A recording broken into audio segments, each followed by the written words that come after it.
Vous pensiez peut-être que les prix de l'immobilier avaient touché le fond et allaient rebondir. Eh bien, détrompez-vous. Les prix de l'immobilier vont continuer à baisser et dans cette vidéo, je vais vous dire de combien ils vont baisser d'ici la fin de l'année et ce que vous pouvez probablement attendre pour 2025. Parce que depuis 2 ans, comme je l'avais annoncé, eh bien, les prix de l'immobilier se sont effondrés. Ils ont baissé de 12% en moyenne sur l'ensemble de la France. Il faut dire qu'il n'y avait aucun acheteur. Les agents immobiliers avaient du mal à vendre un bien. Et selon les experts, ça ne va pas s'arrêter là. Alors, de combien va baisser encore l'immobilier et à quel point cela va vous toucher? Je vous en parle dans cette vidéo. Bonjour et bienvenue dans cette nouvelle vidéo de Draw My Economy. Comme toujours, si vous n'êtes pas abonné, eh bien, je vous suggère de le faire et de cliquer sur la cloche pour être prévenu lorsque je sors une nouvelle vidéo. Mais avant de rentrer dans le vif du sujet, eh bien, j'ai une super nouvelle à partager avec vous. Si vous êtes ici, c'est que vous êtes intéressé par l'investissement et que vous vous demandez probablement comment va se passer 2025.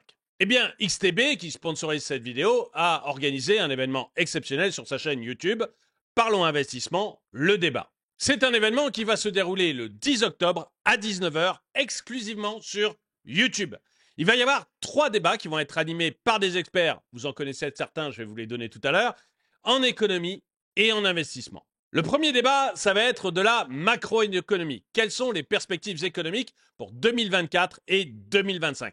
Dans un climat où on est vraiment chahuté, c'est bon d'avoir des gens qui sont capables de vous dire à peu près ce qui devrait se passer en 2024-2025. Les participants à ce débat, c'est Véronique Riche-Flores, qui est une économiste indépendante, et Didier Borowski, qui est d'Amundi. Le deuxième débat, c'est investissement. Quels seront les meilleurs placements en 2025? Et là, vous retrouvez un économiste que vous connaissez si vous suivez ma chaîne, c'est Philippe Béchade, le rédacteur en chef aux publications Agora. Et puis, vous avez aussi Pierre Bismuth, qui est directeur général de Myria AM. Et le 13e débat, lui, il porte sur la blockchain avec comme titre « Le Bitcoin peut-il atteindre les 100 000 $? Quel avenir pour la blockchain ?» Et comme participants, vous avez Claire Balva, vice-présidente de DeBlock, et Benjamin Moger, CEO de TradeMeWay. Alors attention, pour pouvoir assister au débat, il faut s'inscrire et pour ça, je vous ai mis un lien dans la description de cette vidéo. Donc n'hésitez pas, si vous voulez savoir où va 2025, quels sont les meilleurs investissements et qu'est-ce qu'on peut attendre du Bitcoin, eh bien, cliquez dans le lien que j'ai mis dans la description de cette vidéo. Mais revenons-en à l'immobilier. Comme je vous le disais, sur 2 ans, les prix de l'immobilier ont baissé en moyenne de 12%, avec une baisse de 5% rien qu'en 2024 pour les maisons. Les raisons principales qui sont invoquées par les agents immobiliers, eh bien, c'est la montée des taux des crédits et la baisse du pouvoir d'achat des acheteurs potentiels. Ceci dit, les taux ont baissé, donc on devrait voir logiquement une remontée de l'immobilier. En tout cas, c'est ce que beaucoup attendaient. Seulement voilà, cette remontée de l'immobilier n'a pas lieu pour le moment. En fait, les professionnels comme Century 21 ou Laforêt Immobilier prévoient même une baisse qui pourrait continuer de 1 à 3% d'ici la fin 2024. Alors, est-ce que ça veut dire qu'on va finir par un crack immobilier avec des résistances qui s'effondrent? Peut-être pas, mais une chose est claire, on n'a pas vu la fin de la baisse. Et cette baisse, elle touche particulièrement certaines zones. D'abord, il y a les maisons en périphérie des grandes villes. Les maisons en périphérie des grandes villes, elles avaient vu leur prix augmenter extrêmement fortement après le Covid, parce que chacun avait eu l'expérience du confinement et tout le monde voulait une maison avec un petit jardin. Bon, voilà, non seulement il y a eu la hausse des taux qui a empêché beaucoup d'acquéreurs d'acquérir, mais en plus, on s'est retrouvé avec la vie quotidienne, avec le retour à la normale. Et dans le retour à la normale, les gens se sont aperçus que c'était souvent beaucoup plus facile d'avoir un appartement en centre-ville que d'habiter une maison en périphérie et d'avoir énormément de trajets pour aller travailler au quotidien. Donc là, on a eu une baisse très importante des maisons en périphérie des villes, avec des baisses qui peuvent atteindre 9% depuis le début de l'année. En fait, même si on regarde des zones un peu plus spécifiques, eh bien on voit qu'en Île-de-France, le prix des maisons a perdu 6,2% depuis le début de l'année. Les appartements, c'est moins 4,6%. En Normandie, ça n'a quasiment pas bougé. En Bretagne, les appartements ont vu leur prix augmenter de 3,6% quand les maisons voyaient leur prix baisser de 4,8%. Dans les Pays de la Loire, les maisons ont perdu plus de 10% depuis le début de l'année.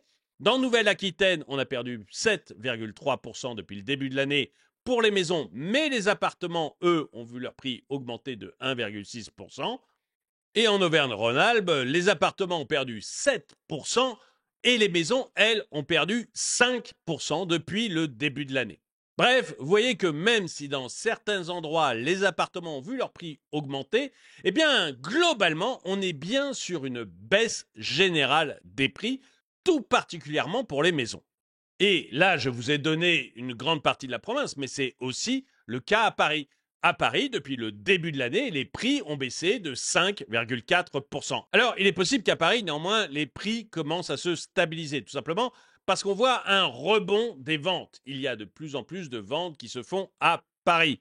Et les prix, eux, sont repassés sous la barre psychologique des 10 000 euros du mètre carré. Donc, sur Paris, les prix ont peut-être fini de baisser, mais rien n'est gagné parce que pour l'instant, on voit réellement une baisse aussi à Paris. Du coup, que nous disent les experts? Vous savez, Claire de Notaire ou Bonaparte Manfray, mes deux amis. Eh bien, les experts sont assez unanimes.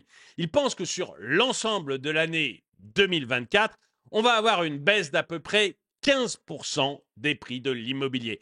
Et quelque part, ça me réjouit, parce que si vous écoutez de nouveau les vidéos que je faisais il y a un an, je disais qu'on aurait une baisse en France des prix de l'immobilier de 15%. Donc ça y est, les experts sont maintenant tout à fait d'accord avec mes prévisions, même si au début, ils pensaient eux que la baisse serait extrêmement faible. Alors, finalement, si vous êtes acheteur, est-ce que c'est le moment d'aller acheter une maison en L ou un château en T? Eh bien, en fait, peut-être pas. Les acheteurs ont probablement intérêt à attendre encore une baisse sur 2024 et à voir ce que ça donnera en 2025. Je vous donnerai mes prévisions 2025 d'ici 1 ou 2 mois. Mais pour le moment, les acheteurs n'ont peut-être pas intérêt à acheter tout de suite parce que la baisse va continuer au moins jusqu'à la fin de l'année, c'est ce que nous disent les agents immobiliers, mais à mon avis, encore un petit peu plus longtemps. Pourquoi? La première raison, c'est un peu le trouble que l'on connaît actuellement en France. Tout le monde attend pour savoir quels impôts vont finir par nous tomber dessus, comment le gouvernement va finir par régler les problèmes financiers de la France. Donc déjà, tant que ce point n'est pas éclairci, les achats immobiliers vont traîner. Ensuite, les acheteurs ont perdu 20% de pouvoir d'achat.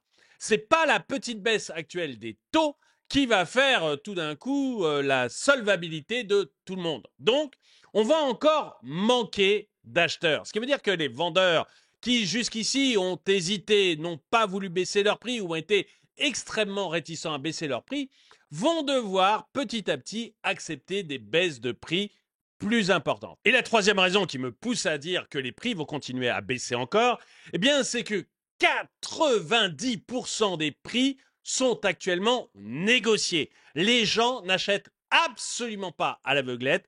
Tous demandent des rabais aux vendeurs. Donc il y a de fortes chances que ça aussi, ça entraîne encore un marché à la baisse. Bref, si vous êtes vendeur et que vous avez du temps devant vous, eh bien c'est peut-être pas la peine de vendre tout de suite. Attendez encore peut-être une année supplémentaire que les choses se stabilisent et que les prix rebondissent. Et si vous êtes acheteur et que vous n'êtes pas dans l'urgence de trouver votre bien immobilier, même conseil, attendez. Peut-être pas un an, peut-être encore que quelques mois, mais surtout, n'achetez pas tout de suite si vous avez le temps, parce que vraiment, le marché de l'immobilier va continuer à baisser progressivement. Nous ne sommes pas encore au rebond. Ça, c'est ce que donnent les chiffres sur l'ensemble de la France. Juste un tout petit doute sur Paris ou à Paris Intramuros, on voit que les ventes ont recommencé à se faire.